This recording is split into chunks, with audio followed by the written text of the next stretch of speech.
P T I की 8 फरवरी को एहतजाज की कॉल ने इक़्तिदार के ईवानों में हलचल मचा दी।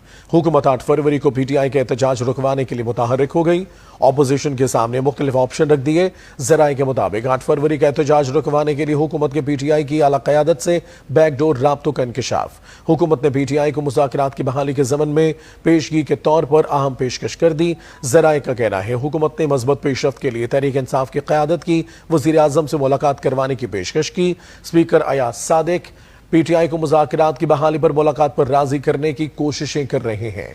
उन्होंने हुकूमती पेशकश सामने रख दी है। ज़राए का कहना है हुकूमत की तरफ से पी टी आई को 8 फरवरी को मुल्कगीर एहतजाज के बजाय किसी एक जगह पर जलसा जुलूस करने की इजाज़त देने की पेशकश की गई। ताहम पी टी आई हुकूमती राब्तों और पेशकश पर खामोश है और इसने अभी तक कोई जवाब नहीं दिया। ज़राए के मुताबिक हुकूमत फरवरी के महीने में सियासी अदम इस्तेहकाम, दंगा फसाद, तोड़ फोड़ और पकड़ दगड़ से बचना चाहती है और पी टी आई को मुल्कगीर एहतजाज से बाज रखने की पूरी कोशिश कर रही है। इस ज़मन में हुकूमत का पी टी आई से राब्तों के लिए इस्लामाबाद में एक सफारत खाने से भी राब्ता हुआ।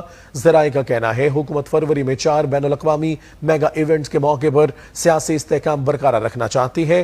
फरवरी में यूरोपियन यूनियन की तरफ से पाकिस्तान के लिए GSP प्लस स्टेटस का जायजा लेने का इम्कान है। दूसरी जानिब 8 फरवरी को लाहौर में दौलत मुश्तरका की इंटरनेशनल पार्लिमानी कॉन्फ्रेंस हो रही है। इसी तरह फरवरी के दूसरे हफ्ते में तुर्की के सदर उर्दवान पाकिस्तान के तयशुदा दौरे पर आ रहे हैं और फरवरी के तीसरे हफ्ते में चैंपियंस ट्रॉफी के टूर्नामेंट का पाकिस्तान में इनेकाद हो रहा है।